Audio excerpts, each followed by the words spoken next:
Je vous remercie d'être encore là ce soir. Agradeço a vocês de estarem ainda presentes esta noite.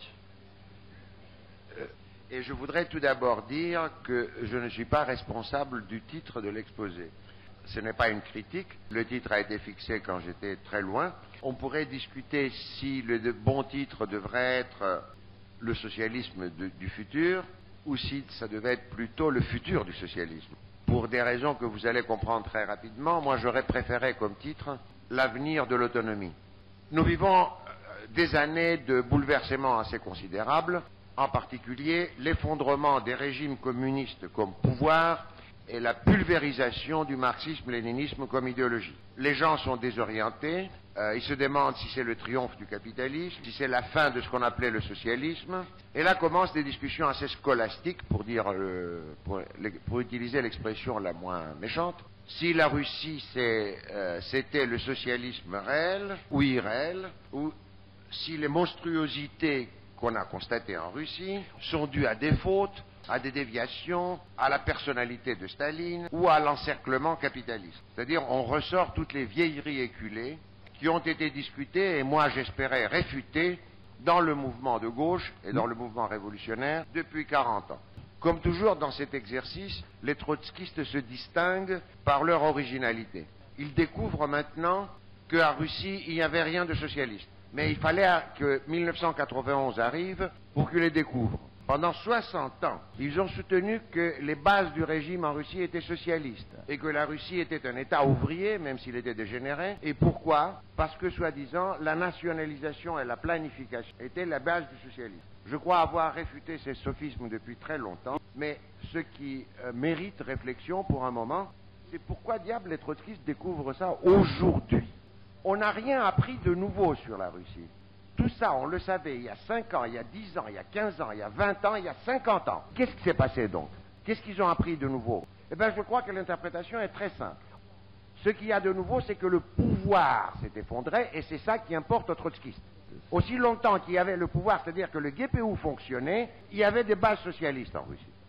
Je voulais dire que, pour moi, le terme socialisme devrait être abandonné. Je l'ai abandonné depuis 1979 et je parle depuis de société autonome. Un mouvement politique n'est pas une académie qui essaye de maintenir le sens du mot du langage. Qu'on le veuille ou non, désormais, communisme et socialisme signifient le GPU et les camps de concentration. Et nous rendons très difficile notre tâche, beaucoup plus difficile qu'elle ne devrait l'être, en continuant à utiliser ce terme, terme, pas les idées, que l'histoire a irrémédiablement compromis. Je dirais de plus, et c'est pas un luxe, que le terme était mauvais intrinsèquement. Pourquoi socialisme? Est-ce que c'est la société contre l'individu? Mais cela est faux ou même privé de sens. D'abord, une société autonome exige des individus autonomes. Et en un sens, une société autonome serait plus individualiste que la société actuelle. Et de notre côté, dire que nous sommes pour le socialisme, c'est-à-dire pour la société contre l'individu, ce serait comme si nous acceptions que le régime actuel est individualiste, ce qui est faux. Le régime actuel est au mieux individualiste pour 5% de la population. Et même ces 5%, ce n'est pas des individus, ce sont des marionnettes qui ont été dressées par le système à faire ce qu'ils font. Nous voulons une société autonome faite par des individus autonomes. Et quand je dis nous voulons, ce n'est pas seulement notre arbitraire personnel, c'est le sens des mouvements d'émancipation qui parcourent l'histoire de l'Occident depuis au moins Athènes et qui ont été repris et amplifiés en Europe occidentale avec la lutte pour les libertés communales contre les rois, les nobles et l'Église, par les révolutions du XVIIe et du XVIIIe siècle, par le mouvement ouvrier, le mouvement des femmes, des jeunes, des différentes minorités. Société autonome, ça veut dire une société vraiment démocratique, une société où le peuple fait lui-même ses institutions et ses lois et où tous les individus sont libres et égaux. Égaux, ça ne veut pas dire que la société s'engage à rendre tout le monde capable de courir le 100 mètres en 9 secondes 95 centièmes, ni à rendre tous les individus capables de composer l'appassionata. Égaux, ça veut dire que tous ont le même pouvoir, la même possibilité effective de participer au pouvoir politique. Et il y a aussi un contenu subjectif à cette autonomie. Les individus autonomes sont des individus responsables qui peuvent réfléchir, délibérer et décider. La Russie n'a jamais été cela, ni de près ni de loin. Elle n'a jamais tendu à le devenir. Février 17 était une révolution populaire. Octobre 17 était un putsch du parti bolchevique conduit par Lénine et par Trotsky. Dès les débuts, le caractère totalitaire du parti bolchevique est apparu. La Tchéka et les camps de concentration ne sont pas des créations de Staline. La Tchéka était en place dès 1918 et les premiers camps de concentration sont en 1919 avec la pleine approbation, l'initiative de Lénine et de Trotsky, qui ont aussi pris l'initiative d'écraser la commune de Kronstadt en 1921. Dès le début, toute opposition et toute opinion différente était écrasée. Et rapidement, une nouvelle classe dominante et exploiteuse, la bureaucratie, s'est constituée autour du parti comme noyau. L'industrialisation de la Russie a été la construction d'usines sur le mode et le modèle capitaliste, où la situation des ouvriers était infiniment pire que sous le capitalisme, car ils n'avaient même pas la possibilité de lutter. Les grèves étaient interdites et les syndicats étaient des simples instruments du parti. Les paysans ont été expropriés de force, décimés ou exilés en Sibérie. Les consommateurs, en tant que consommateurs, ont été asservis. Le peu qu'ils pouvaient acheter, ils ne le décidaient pas eux-mêmes. C'était décidé par ce qu'on appelait par antiphrase le plan, c'est-à-dire des directives irrationnelles et absurdes. Et tout le monde devait penser ce que pensait le parti, c'est-à-dire son chef. La Russie a été toujours, depuis la prise du pouvoir par le parti bolchevique et l'installation de la bureaucratie, un capitalisme bureaucratique total et totalitaire. Le véritable créateur du totalitarisme est Lénine, déjà avec la création du parti bolchevique, qui est par nature totalitaire dès 1903, et ensuite avec le nouvel État qu'il a mis en place. Cet homme qui écrivait l'État et la Révolution, où il parlait de la disparition de l'État, jusqu'au 24 octobre, il écrivait ce livre. À partir du 26, il n'a eu de cesse que de constituer un nouvel État plus fort que l'État tsariste. On nous parle aujourd'hui de retourner à Marx. Mais Marx n'est pas étranger à cette évolution. Certainement, Marx n'était pas totalitaire. Comme on l'a dit, probablement s'il vivait sous la Russie de Staline, il aurait été exécuté. Moi, je dirais même que s'il vivait sous la Russie de Lénine, il aurait été exécuté. Mais il y a dans le marxisme des germes qui ont permis ou facilité l'éclosion du totalitarisme. Le premier de ces germes, c'est l'idée d'orthodoxie, idée monstrueuse qui n'avait jamais existé dans le mouvement ouvrier, qui a été introduite par Marx et le marxisme. L'idée d'orthodoxie contient en germe, sinon le totalitarisme, au moins l'idée de la Sainte Inquisition. Parce que si vous avez une orthodoxie, vous avez un texte où est inscrite cette orthodoxie. Mais les textes ne parlent pas d'eux-mêmes, ils sont muets.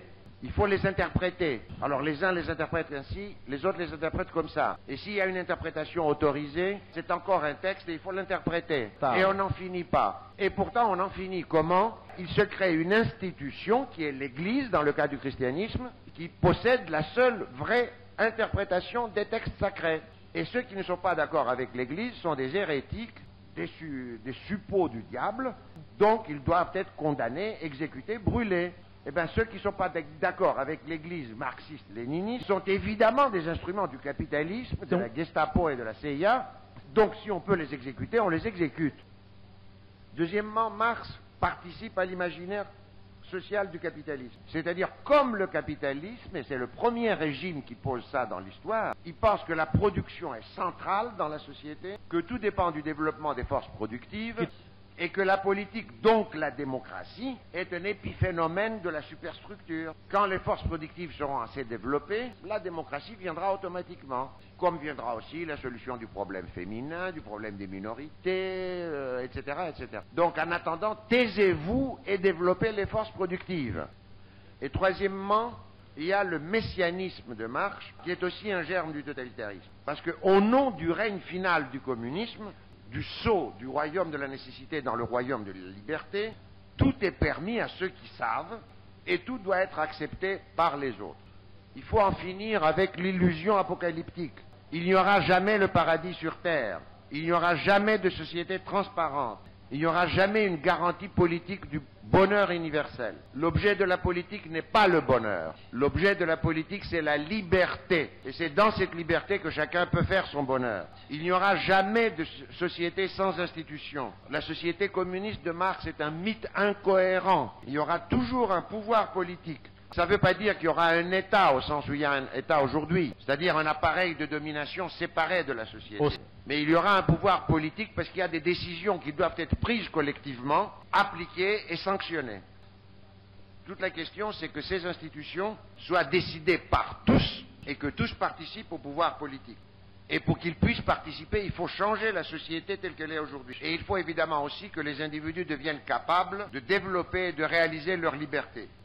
Il faut aussi en finir avec l'idée d'orthodoxie, avec l'idée d'un seul savoir scientifique ou politique.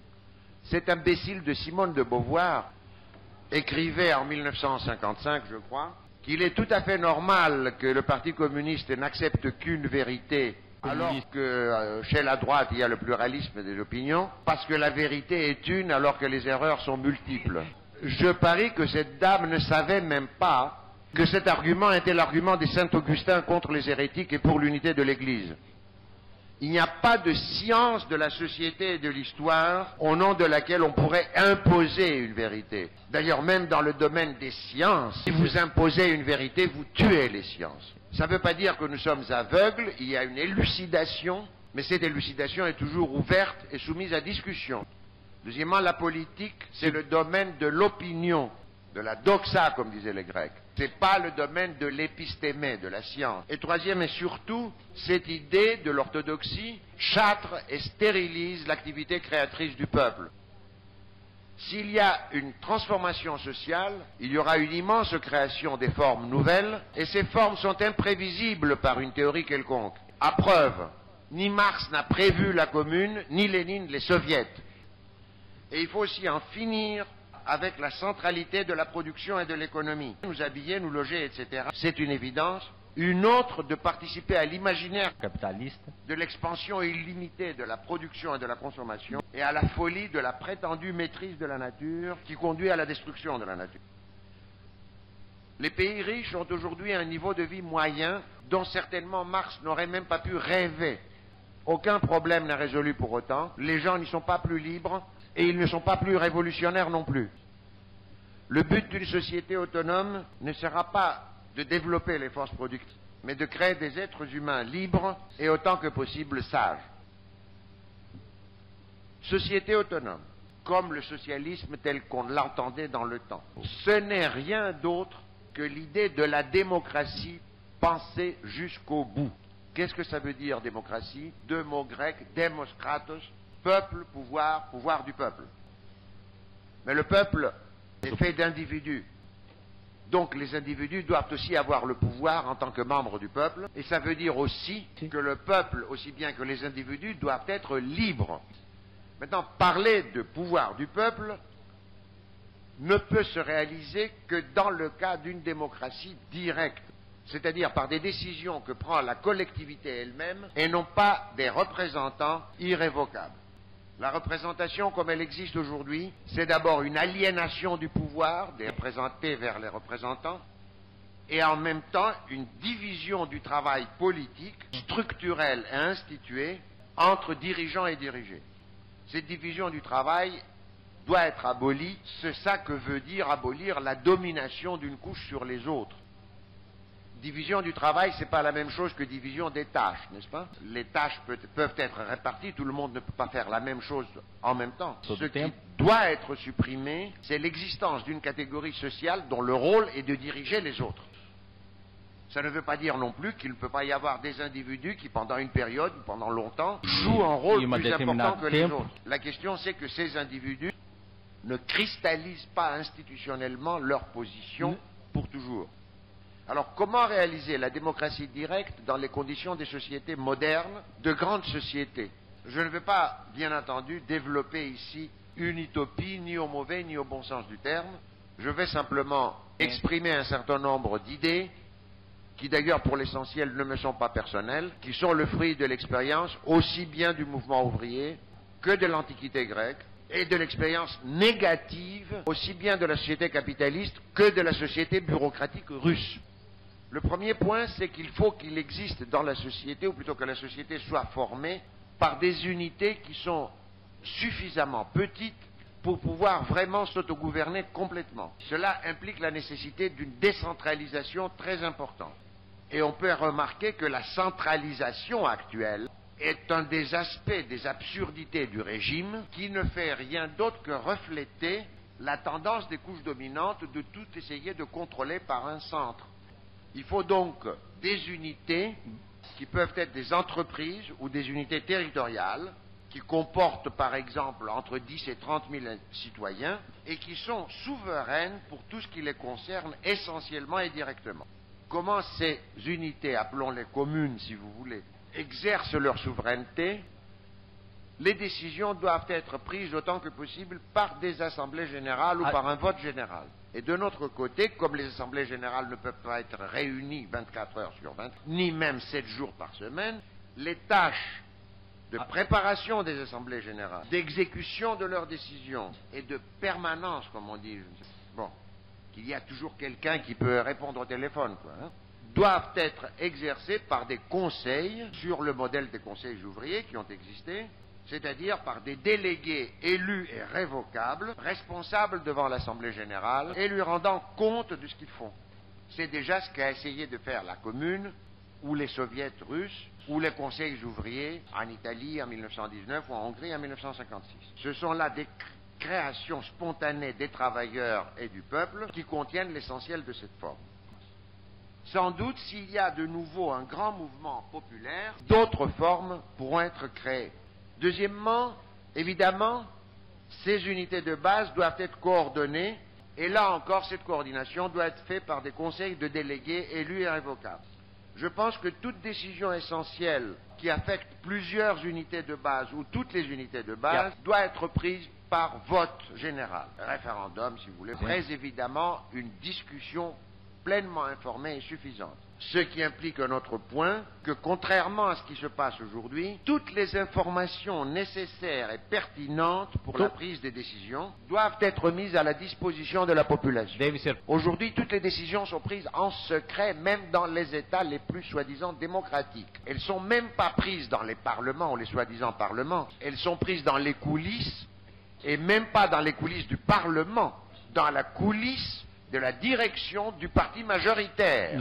Et là, une décision est prise et on dit aux députés de ce parti, qui sont les soi-disant représentants du peuple, hein, vous voterez cela. Ou autrement, vous êtes exclus du parti, on ne vous présente pas aux prochaines élections, etc. C'est ça la démocratie représentative. C'est le pouvoir des partis, du sommet des partis.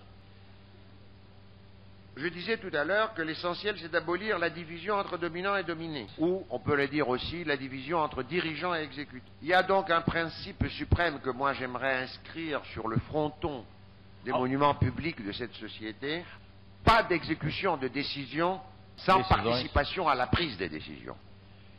En bref, ces idées, on peut les résumer comme ça, que ce qu'on appelle la sphère publique doit devenir vraiment publique, non seulement quant à son objet, public quant à son sujet.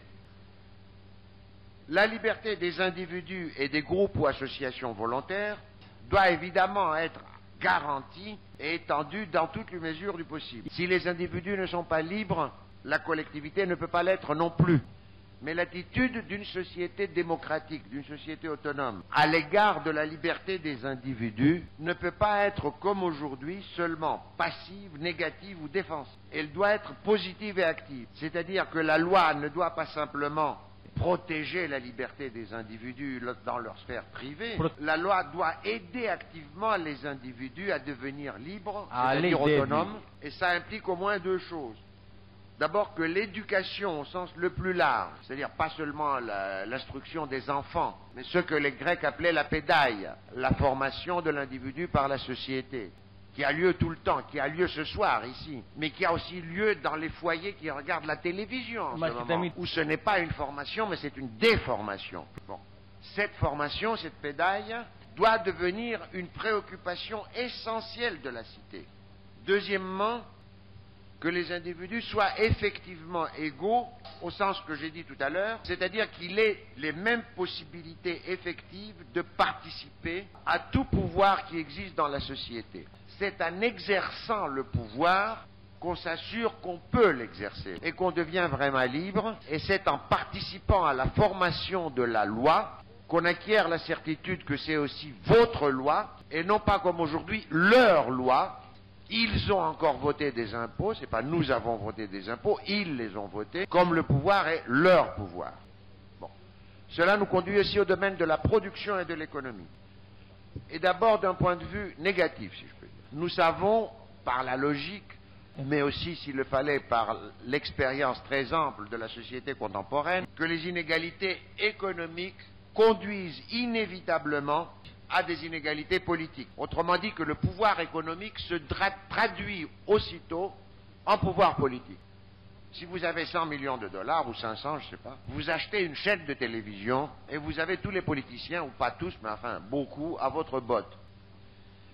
Alors, c'est sous cet angle aussi qu'il faut voir la question de la propriété. La question de la propriété n'est pas métaphysique. Les individus ne naissent pas avec attaché à leur cou un papier qui dit « j'ai le droit d'être propriétaire ». Elle n'est même pas économique. C'est une question politique. Si nous voulons une société autonome, nous devons vouloir une institution de l'économie qui permet la liberté et l'égalité et non pas qui la détruit. Il est par exemple clair que la propriété individuelle de l'artisan ou du paysan n'est pas contraire à la liberté, alors que la grande propriété, par les moyens très importants qu'elle procure à son propriétaire, elle l'est contraire à la liberté. Et il ne s'agit pas non plus de nationaliser pour remplacer les grands propriétaires par une bureaucratie. Il s'agit de remplacer le pouvoir capitaliste et bureaucratique sur la production par le pouvoir des travailleurs, c'est-à-dire par l'équivalent de l'autogouvernement dans la production, ce qu'on peut appeler l'autogestion. Et cela, on peut le voir aussi positivement. On ne peut pas être esclave dans le travail 5 ou 6 jours par semaine et être libre politiquement le dimanche. L'autogestion, c'est la souveraineté des producteurs. Bien sûr, il y a des problèmes concernant son organisation, j'en dirai un mot rapide tout à l'heure. Mais dans l'économie, les êtres humains ne sont pas seulement des producteurs, ils sont aussi des consommateurs. Il faut donc établir la souveraineté des consommateurs. Ce qui existe actuellement dans le soi-disant marché libre capitaliste est une fausse liberté, mais pas souveraineté de consommateurs. Il y a des monopoles, il y a des oligopoles, et ici il faut attirer l'attention sur une autre mystification pour laquelle Marx est responsable et qui reste très propagée parmi les marxistes. L'idée que le marché ou la marchandise ou l'argent sont des éléments de l'aliénation des hommes et que dans une société socialiste ou communiste, ils devraient être supprimés. Le marché et la monnaie sont parmi les inventions les plus géniales de l'humanité, qui précèdent de loin le capitalisme. Elles remontent aux Phéniciens, aux Grecs au moins, et qui, indépendamment de l'aspect historique, fournissent le seul moyen de socialisation économique dans une économie complexe. Je ne peux pas communiquer avec vous en tant que producteur directement. On ne peut pas faire un troc de nos produits. C'est absurde. Mes produits seront vendus, vos produits seront vendus, vous aurez de l'argent et vous ferez ce que vous voulez avec cet argent. Donc, dans une société autonome, la monnaie jouera pleinement son rôle d'équivalent général et d'étalon des prix relatifs. Le marché, par la demande des consommateurs, déterminera les quantités et les qualités des biens de consommation à produire. Par là, il déterminera le type des biens d'investissement nécessaires pour satisfaire cette demande de consommation. C'est-à-dire, si le marché demande, je ne sais pas moi, plus de ce que vous voudrez, disques compacts qu'il n'en existe dans les magasins de la société, il faudra obéir au marché et produire plus de disques compacts, donc il faudra produire plus de machines pour produire les disques compacts, ainsi de suite. Mais ça ne dit pas, et le marché ne peut pas définir quelle quantité globale d'investissement il faut à la société. C'est-à-dire quelle partie de son produit chaque année la société ne veut pas consommer, mais veut le transformer en installation productive, en machine, en tout ce que vous voudrez, pour le cas échéant augmenter la production l'année prochaine. Et le marché ne peut pas décider non plus, ne peut pas déterminer des dépenses publiques. Il ne les décide pas d'ailleurs aujourd'hui non plus, malgré quelques propos délirants des néolibéraux. Bon. Les deux donc, c'est-à-dire la quantité globale de l'investissement et les dépenses publiques, devront faire l'objet de décisions politiques et comme ils concernent toute la société, ces décisions devront être prises par vote public populaire après une discussion suffisante. Il y aurait beaucoup d'autres choses à développer dans ce sens, soit qui touchent à d'autres points, soit qui découlent de ces points. Je ne le ferai pas, je voudrais au contraire m'arrêter sur quelques difficultés qui se présentent immédiatement, qui ne sont certainement pas insolubles, mais dont il faut avoir conscience. Si l'autogouvernement collectif doit être institué effectivement, ces assemblées générales, puis les conseils, ou toute forme équivalente, doivent devenir le véritable lieu de la vie politique. Qu'est-ce qui se passe alors avec les partis politiques? L'expérience montre que les partis deviennent rapidement des organisations bureaucratiques, dirigées par des groupes auto-cooptés, et qu'ils tendent à agir suivant leur propre logique, c'est-à-dire la conquête du pouvoir, et de détruire la vie politique indépendante des organes collectifs auxquels ils participent. Et ça, vous le savez, vous le voyez dès maintenant. Enfin, moi, je l'ai vu tout le long de ma vie militante. Grève importante ouvrière, et il y a là-dedans des communistes. La grève élit un comité de grève. Il y a un trotskiste. Qu'est-ce qu'ils font les communistes et les trotskistes dans le comité de grève? Ils ne s'intéressent pas à savoir ce que veulent les ouvriers. Ils s'intéressent à appliquer les directives de leur parti. Et la même chose pour les grèves des étudiants, etc., etc. Le résultat, évidemment, la plupart du temps, c'est que les gens qui ne sont pas des militants politiques dans le comité de grève sont dégoûtés et partent. Et la même chose se passerait avec des conseils de toute la population. C'est-à-dire, plus les partis seront importants, plus ce conseil seront transformés en arène pour la lutte entre les partis, et les gens vont les abandonner. Mais de notre côté, il est évident qu'il ne peut pas y avoir de limitation au droit de citoyens de s'organiser comme ils veulent et pour tous les objectifs qu'ils veulent, donc aussi pour des objectifs politiques. Il y a là un problème véritable, une antinomie à laquelle il faut penser.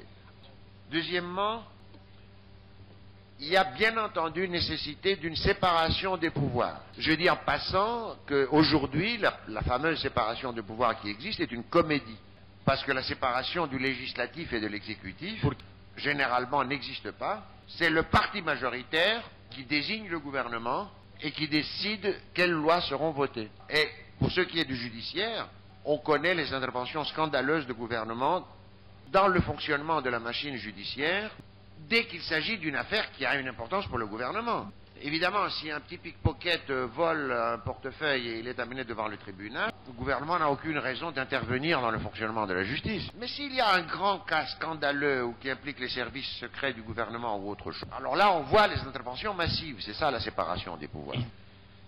Alors je pense quant à moi que dans une société autonome, ce qui tient le rôle des organes de gouvernement et les organes législatifs devraient être clairement distingués. Troisièmement, il y a la question de l'organisation du judiciaire. Est-ce qu'une organisation professionnelle de la justice correspond à l'esprit d'une démocratie des conseils ou d'une société autonome? Moi, je ne le crois pas. Je crois que, dans la plus grande mesure du possible, les tribunaux devraient être formés par des jurys populaires, désignés par le sort, bien sûr, et qu'en tout cas, ces jurys devraient être la colonne vertébrale de l'organisation judiciaire. Ça, c'est très important. Parce que participer aux affaires de la justice, non seulement est un attribut essentiel de la souveraineté, mais c'est encore une fois un apprentissage de la liberté. Précisément là, peut-être, où il s'agit de limiter la liberté de quelqu'un d'autre. Mais il faut aussi des garanties pour ceux qui sont jugés, et il y a la question s'il ne faudrait pas un organe judiciaire suprême qui aurait la tâche de contrôler la légalité et la constitutionnalité des tribunaux populaires, et il y a la question de la composition d'un tel organe. Enfin, pour ce qui est de la production et de l'économie, j'ai parlé de l'autogestion, j'ai quelques idées sur la question, mais nous ne sommes pas ici pour que j'expose simplement mes idées. Est-ce certain qu'il y aura des problèmes importants et non triviaux, aussi bien pour l'organisation de l'autogestion dans chaque entreprise, que relativement à la coordination verticale et horizontale entre entreprises. De même qu'il y aura des problèmes qui résulteront des différences héritées dans la rentabilité des entreprises ou dans la rentabilité des terres. Ce sera là des problèmes pas faciles à résoudre, et je pense pour ma part que leur solution ne sera pas possible s'il n'y a pas un changement dans l'attitude des gens relativement à l'appropriation de son produit propre. Bon, finalement, j'en viens au titre de cet exposé. Est-ce que ce projet d'autonomie a un avenir? Il ne s'agit pas, bien entendu, de faire des prophéties ou même des prévision, mais je crois qu'on peut élucider la situation présente. Je parle des pays riches que je connais mieux. La situation là-bas semble sombre, car ce qui prévaut, c'est l'apathie de la population, une privatisation croissante des gens et le cynisme. Mais tout cela, qui en apparence devrait satisfaire les couches dominantes, je pense en même temps que ça contient les germes d'une crise profonde du système. Non pas une crise au sens de Marx, une crise beaucoup plus profonde et beaucoup plus importante. Je crois d'abord qu'il y a déjà ce qu'on peut appeler une crise anthropologique du capitalisme.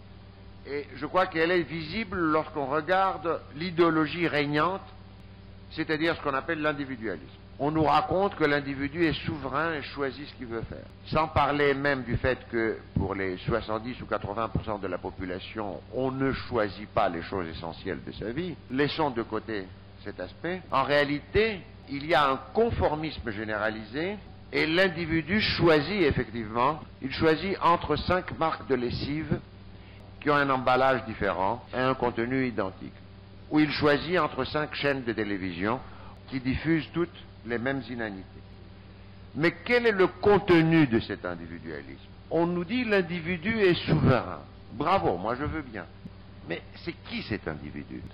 C'est l'homme en général ou la femme en général? Ben non, c'est cet individu concret tel que l'a façonné le capitalisme. C'est-à-dire c'est l'individu économique en un sens. C'est l'individu qui de plus en plus en effet n'est intéressé que l'expansion de la production et de la consommation. Et de là résultent deux grandes interrogations internes pour le capitalisme libéral. Est-ce que ce régime pourra toujours se reproduire du point de vue social et anthropologique? Quels sont les types anthropologiques qui ont fait fonctionner ce régime? Eh bien, c'est des types que ce régime n'a pas créés, mais qui avaient été créés dans des phases historiques précédentes, que le régime exploite, mais qu'en même temps il fait disparaître. Par exemple, le juge intègre. Sans juge intègre, le capitalisme traditionnel comme on le connaissait, ou comme on le connaît encore un peu, ne peut pas fonctionner. Maintenant, si le juge d'aujourd'hui a vraiment l'esprit d'aujourd'hui, il téléphonera à 11h du soir aux deux parties dans le procès, il dira à chacun combien. Ah, bon, attendez une minute, je vous rappelle. Puis on rappelle le premier, je regrette, c'est pas assez, est-ce que vous pouvez dire mieux? C'est ça l'esprit du capitalisme. De même pour les fonctionnaires. Les fonctionnaires doivent être intègres et ils doivent être compétents. Les ouvriers doivent être consciencieux. Les éducateurs, des instituteurs jusqu'aux professeurs de l'université doivent être dévoués. Mais pourquoi diable les instituteurs et les professeurs d'université devraient être dévoués? Où est la réponse dans le système? Pourquoi on va se faire chier avec les mômes d'autrui en essayant de les éduquer ou de leur nettoyer le nez, alors qu'on peut simplement passer l'heure de la classe et toucher son salaire qui de toute façon est misérable?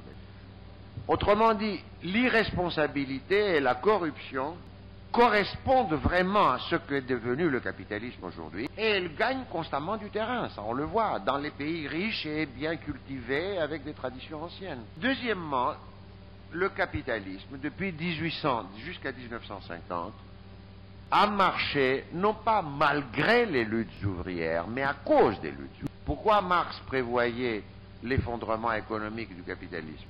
Parce que dans sa théorie économique, il avait oublié la classe ouvrière et la lutte de classe. Dans le capital, tout se passe à l'égard des ouvriers comme le voudraient les capitalistes.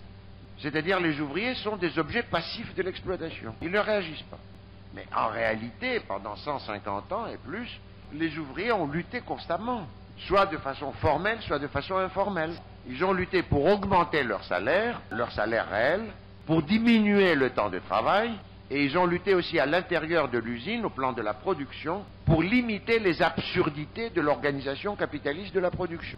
S'il y a des gens que l'expression de l'absurdité de l'organisation capitaliste de la production choque, ils n'ont qu'à penser à ce qu'on appelle la grève du zèle ou la grève perlée, qui est la forme la plus efficace de toutes pour une grève. Si vous voulez que la ville de Porto Alegre s'arrête, vous n'avez qu'à appliquer littéralement les règlements pour la production d'électricité, la distribution de l'eau, la circulation dans les rues, etc. Évidemment, je dis ça pour taquiner notre ami le maire. Mais si vous entrez dans une usine quelconque et vous appliquez littéralement les instructions de production, tout va aller de travers et au bout de 24 heures, l'usine va s'arrêter. Et comme les ouvriers sont quand même obligés de faire le travail, ils sont obligés de corriger ces absurdités sur le tas. Alors c'est grâce à ces luttes ouvrières qu'a été créé un marché intérieur énorme qui a absorbé la production croissante du capitalisme, et c'est grâce à ces luttes que la journée du travail a été diminuée. Or effectivement, maintenant on a de moins en moins de conflits internes dans les sociétés riches. Ça veut dire que le système devient incontrôlable parce qu'il n'y a pas de contrepoids interne, et que les aberrations des capitalistes et des politiciens ne sont plus sanctionnées, et que les irrationalités de l'économie capitaliste vont s'amplifiant. On en a un exemple flagrant. De 1840 à peu près jusqu'à 1940, la semaine de travail dans les pays industriels est passée de 72 heures à 40 heures. Bon. Ça a absorbé une énorme partie de l'augmentation de la productivité du travail. De 1940 à 1990, la productivité du travail a sans doute augmenté plus que pendant le siècle précédent. La durée du travail n'a pas diminué. Elle est toujours de 40 heures ou de 39. Résultat, dans tous les pays industriels, il y a un chômage énorme et que les gouvernements et les politiques gouvernementales n'arrivent pas à résorber. En France maintenant, il y a un chômage qui est 12 ou 13% de la population active. En Angleterre aussi, en Allemagne un peu moins, en Italie aussi. Et aux États-Unis, il y a en apparence moins de chômage. Pourquoi? Parce que les gens, ne trouvant pas de travail, vont prendre des petits boulots temporaires payés très très mal dans les services, les restaurants, les motels. Bon. Donc, la fin des conflits internes dans le capitalisme mine le régime lui-même. De notre côté, il y a la destruction de l'environnement. L'expansion actuelle est insoutenable. Et évidemment, elle deviendrait absolument insoutenable si le tiers-monde devait s'industrialiser et avoir le niveau de vie des pays riches.